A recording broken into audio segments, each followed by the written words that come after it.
네, 오늘 이 새벽에 하나님께서 주신 말씀은 룻기입니다. 룻기 4장 13절부터 22절까지의 말씀입니다.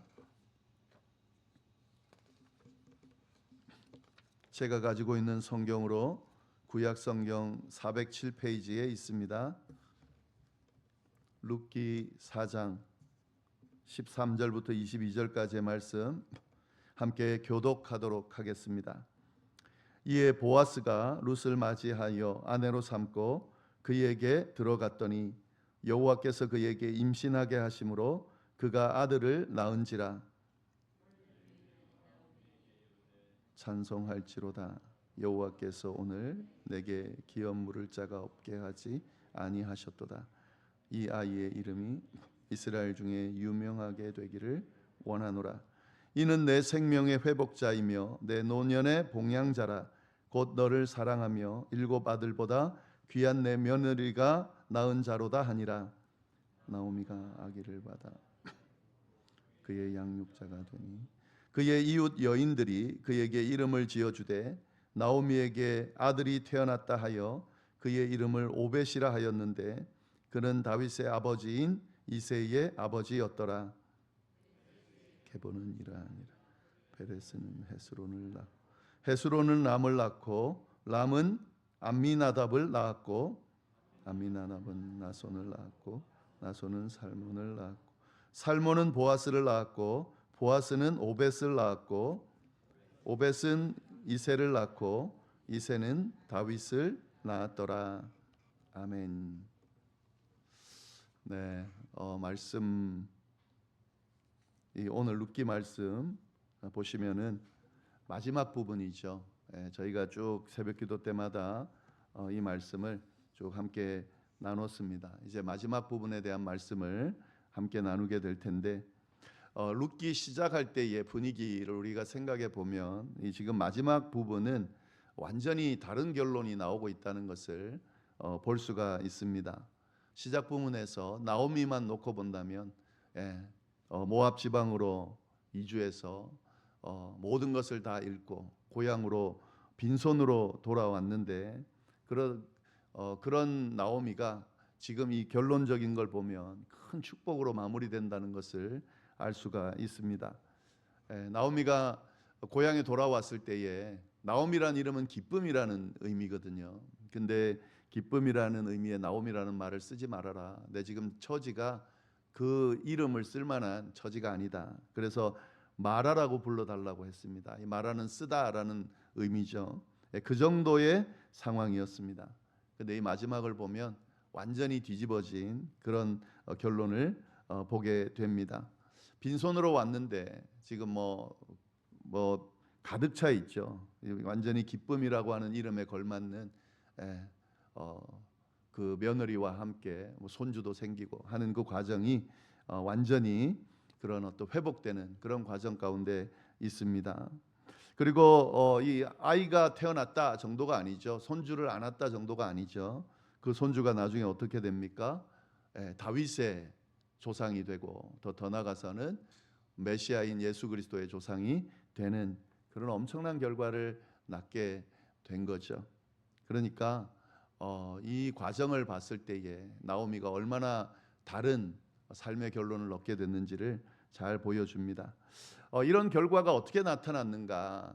이제 계속해서 지금 룻기를 우리가 나누면서 헤세드라고 하는 이 단어를 계속 사용하는데 사실은 이런 결과를 낳을 수 있었던 이유는 이 나오미가 가지고 있는 헤세드 때문입니다.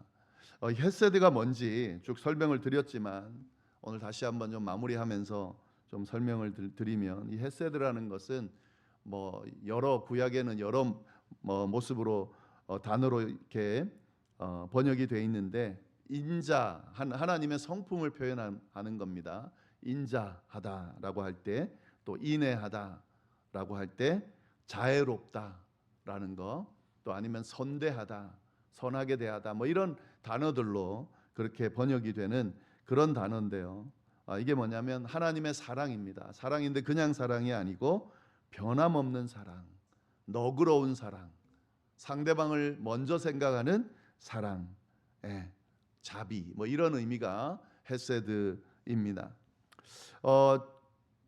우리에게 적용을 해본다면 다른 사람의 형편을 돌아보고 긍휼을 베풀 줄 아는 그런 마음, 상황에 따라서 이러면 사랑을 베풀고 저러면 사랑을 베풀지 않는 게 아니고 상황에 따라 변하지 않는 그런 신뢰가 있는 헌신적인 사랑이 바로 헤세드입니다.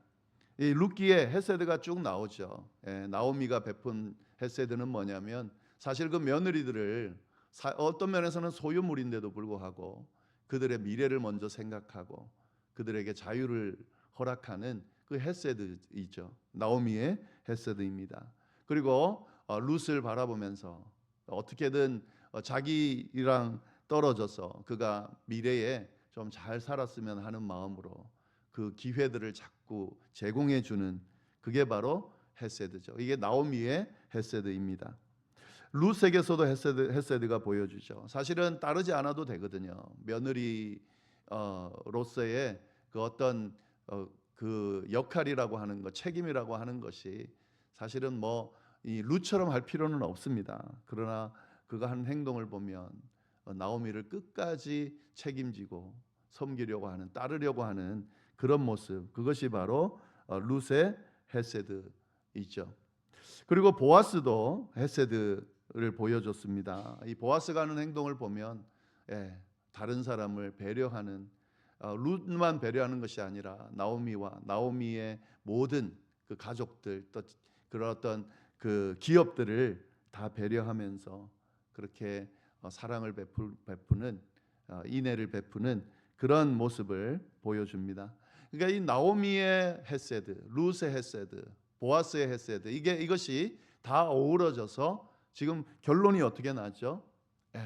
이런 큰 축복, 그냥 그 사는 동안 받는 축복 정도가 아니라 그의 이후에 그의 인생 전체 후손을 통틀어서 큰 축복으로 결론 지어지는 그 모습을 보여줍니다. 이것이 헤세드를 베푸는 사람들이 얻는 그런 열매고 축복이다라는 것을 잘 보여주고 있습니다. 그리고 이 모든 것을 아우러서 그들이 이 헤세드를 베푸는 그 근본 이유는 하나님께서 베푸시는 그 너그럽고 그 인자하신 그 사랑, 변하지 않는 그 사랑 때문에 이들이 이런 헤세드를 베푼다라는 결론을 통해서 하나님의 이 헤세드를 받아 누리는 사람들, 그리고 이 하나님의 헤세드로 다른 사람을 섬길 줄 아는 사람들이 어떤 삶의 결론을 얻는지를 잘 보여주고 있습니다. 이것이 이제 룻기의 전체적인 내용인 거죠. 이런 전체적인 그 내용을 가지고 말씀을 마무리를 좀 하도록 하겠습니다. 13절 말씀 보시면은 이에 보아스가 룻을 맞이하여 아내로 삼고 그와 동침하였더니 여호와께서 그에게 임신하게 하심으로 그가 아들을 낳았다. 보아스가 룻을 맞이해서 아내로 삼았다. 이 앞에 나오는 내용이죠. 헤세드를 베푼 겁니다. 그래서 그와 동침했는데 아들을 낳게 됐다. 아들을 낳음으로 인해서 모든 사람에게 축복이 되죠. 나오미에게도 축복이 되고, 그리고 룻에게도 축복이 되고, 심지어는 보아스에게도 축복이 되는 그런 결과를 얻게 됩니다. 근데 여기서 보시면은 이 표현들을 잘 봐야 되는데요. 그에게 임신하게 하신 분이 누군가? 보아스가 임신하게 하는 거죠, 당연히. 그러나 결론적으로는 뭐라고 돼 있습니까? 여호와께서 그에게 임신하게 하심으로. 그러니까 보아스와 룻이 결혼해서 아들을 낳았는데 그 아들을 누가 주셨다는 거죠? 하나님이 주셨다는 거죠. 물론 생명은 하나님이 주시는 거니까 뭐 누구든 아이를 낳게 되면 하나님이 주신 거지만, 특별히 이 룻기의 전체 흐름을 봤을 때에 보아스와 룻 사이에 아들이 허락된 것은 하나님이 모든 과정을 이끄시고 결국에는 이 아들 생명을 허락해 주셨다 하는 거죠. 모든 것이 하나님의 계획 아래 있고 이 계획 아래서 하나님이 선물을 주셨다라고 하는 것을 잘 보여주고 있습니다. 그리고 사실은 이 아들이 태어난다라고 할 때 우리는 뭐 결혼했으니 아들이 태어나겠지 뭐 이렇게 생각하겠지만, 사실 이 앞에 룻과 보아스가 만나는 과정을 보면 그 과정 자체가 이게 뭔가 섭리가 없으면 불가능한 과정들이 많거든요. 보아스와 룻은 만날 만한 사람이 아닙니다. 모함 여인이고 전혀 알지도 못하는 사람이 한 단계 두 단계 우연과 또 뭐 어떤 과정들을 거치면서 이렇게 만나서 결혼해서 아들까지 낳았다라고 하는 사실은 그냥 우연히 이런 일이 일어났구나 이렇게 생각할 수도 있지만 사실은 그게 아니라는 거죠. 하나님께서 섭리하시면서 이 과정을 여기까지 이끄셔서 결국 아들을 낳게 인도하셨다라는 그런 결론이 되는 겁니다. 그래서 이 과정을 좀 잘 보시면 좋겠습니다. 하나님께서 모든 과정을 섭리하시고 결국에는 이 둘을 축복하는 그런 귀한 아들을 주셨다라고 그렇게 결론 지어진다 하는 거죠. 14절 15절 보시면은 이 그 아들을 낳은 것을 보고 여인들이 나오미에게 이르되 찬송할지로다 여호와께서 오늘 내게 기업 물을 자가 없게 하지 아니하셨도다. 이 아이의 이름이 이스라엘 중에 유명하게 되기를 원하노라. 이는 내 생명의 회복자이며 내 노년의 봉양자라. 곧 너를 사랑하며 7 아들보다 귀한 내 며느리가 낳은 자로다 하니라. 여인들이 이 과정을 보면서 찬양을 했다는 거죠. 축하하면서 하나님을 찬양했다는 건데, 근데 여기서 좀 이해하지 못할 부분이 있습니다. 이 여인들이 찬양을 할 때, 축하를 할 때 누가 먼저 나와야 되냐면 보아스를 뭐 축하한다든지 아니면 룻을 축하한다든지 그렇게 해야 되는데 지금 누구 이야기를 하고 있죠? 나오미에게 축하하면서 나오미를 향해서 하나님을 찬양한다라고 그렇게 이야기를 하고 있습니다. 그 지금 이 아들을 낳은 것, 보아스와 룻이 결혼해서 아들을 낳은 것이 누구에게 축복이 된다는 거죠? 나오미에게 축복이 된다는 거죠. 그걸 지금 정확하게 보여주고 있습니다. 그 축하하는 또 찬양하는 이 여인들이 왜 이런 찬양을 하냐면 사실은 베들레헴에 처음 돌아올 때에 나오미를 향해서 저건 나오미가 아니냐. 그때 제가 말씀을 드렸죠. 굉장히 비꼬는 그런 이야기로 제가 와 있네, 뭐 저러고 와 있네, 저런 모습으로 와 있네, 뭐 하는 그런 모습이었을 텐데 이 사람들도 얼마나 신기하겠어요. 그런 나오미가 여기 와서 그의 며느리와 함께 가정을 꾸리고 또 손주를 이렇게 다 안겨주는 그 모습을 보고 그리고 완전히 사라졌던 남편의 기업이 다시 회복이 되는 거잖아요. 그리고 회복되는 정도가 아니라 후손들에게 계속 이어지잖아요. 그러니까 얼마나 놀랍겠어요. 그래서 나오미를 축하하고 칭찬하면서도 하나님 앞에 찬양을 하는 거죠. 모든 섭리 가운데 하나님이 주도하시는구나, 하나님이 나오미를 축복하시는구나 라고 그렇게 지금 하고 있다는 거죠. 그리고 이 아이의 이름이 이스라엘 중에 유명하게 되기를 원한다. 이 여인들이 이걸 알고 했는지는 잘 모르겠지만 진짜 이 여인들의 고백처럼 돼버렸습니다. 왜냐하면 이 아이 이름이 오벳이잖아요, 그죠? 오벳은 누구의 아버지냐면 이새의 아버지죠. 이새는 누구의 아버지입니까? 다윗의 아버지죠.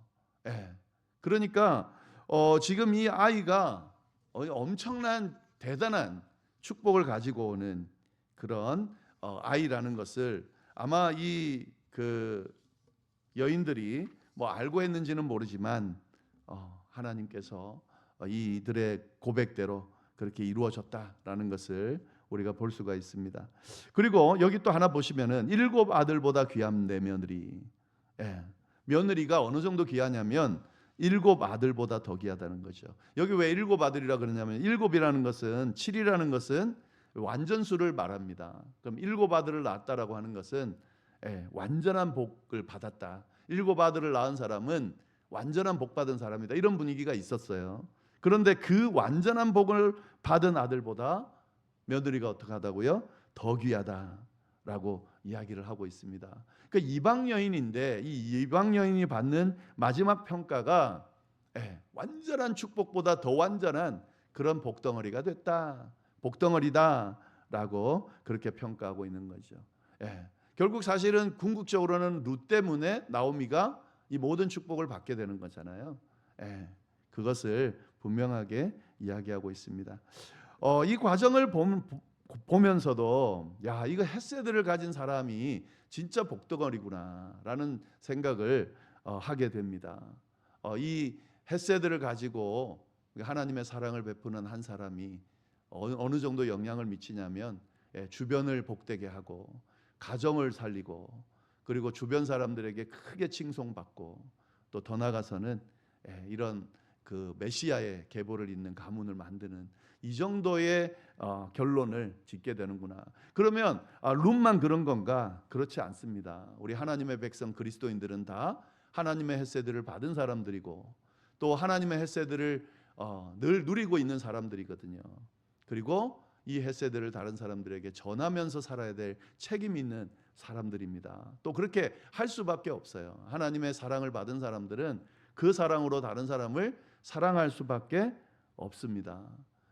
그렇기 때문에 이런 사랑으로 하나님의 사랑으로 살아가는 사람이라면 당연히 룻과 같은 축복을 이런 평가를 받게 될 수밖에 없다는 거죠. 그러니까 내 삶을 한번 잘 돌아보시면 좋겠습니다. 난 그리스도인인데 나는 이런 하나님의 헤세드를 충분히 받고 충분히 베풀면서 살아가는 사람인가? 나는 세상 사람들보다 어떤 면에서는 더 인색하고 더 사랑 없이 그렇게 살아가는 사람은 아닌가? 내 사랑은 좀 너무 조건적인 것은 아닌가? 한번 심각하게 돌아보면서요.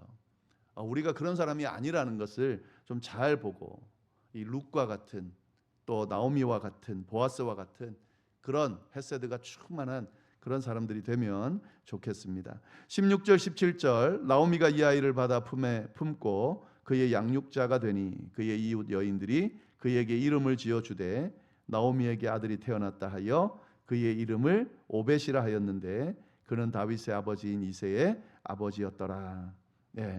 이 오벳이란 말은 섬기는 자라는 뜻입니다.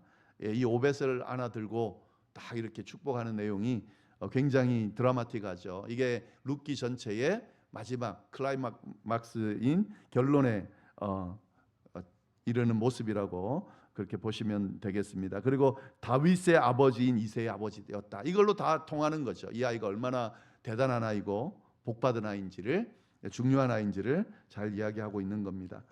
자, 그리고 마지막으로 이 18절부터 22절을 보면 결론을 참 특이하게 맺습니다. 어떻게 맺습니까? 족보로 이렇게 결론을 맺습니다. 족보를 제가 한번 읽어보겠습니다. 베레스의 계보는 이러하니라. 베레스는 헤스론을 낳고 헤스론은 람을 낳고 람은 아미나답을 낳고 암미나답은 나손을 낳고 나손은 살몬을 낳고 살몬은 보아스를 낳고 보아스는 오벳을 낳고 오벳은 이새를 낳고 이새는 다윗을 낳았더라.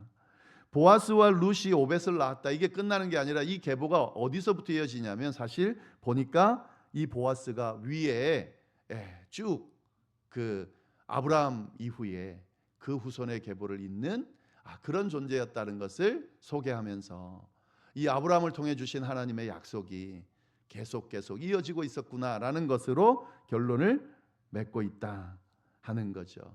그리고 이 다윗을 낳은 것으로 끝나는 것이 아니라 결국 나중에 어떻게 되죠? 예수 그리스도를 낳게 됩니다. 그래서 마태복음 1장과 내용이 같습니다. 마태복음 1장에 보면 이 계보가 쭉 나오면서 예수님의 조상이다 이렇게 이제 이야기를 합니다. 그러니까 이 룻기의 마지막 부분에 이 족보를 넣었다는 것은 어떤 의미가 있는 거죠? 하나님의 역사, 하나님의 약속이 이루어지는 이 과정이 여전히 진행되고 있다라는 것을 보여주는 겁니다. 왜 이걸 보여줘야 되죠? 이 당시 시대가 어떤 시대죠? 사사 시대거든요. 사사 시대가 어떤 시대냐면 가장 암흑한 시대. 그러니까 각자 왕이 없었으면 하나님을 왕으로 모시지 않고 각자 자기 생각대로 마음대로 하던 그런 시대. 그래서 끊임없이 하나님의 심판을 받는 자리에 있었던 그 시대.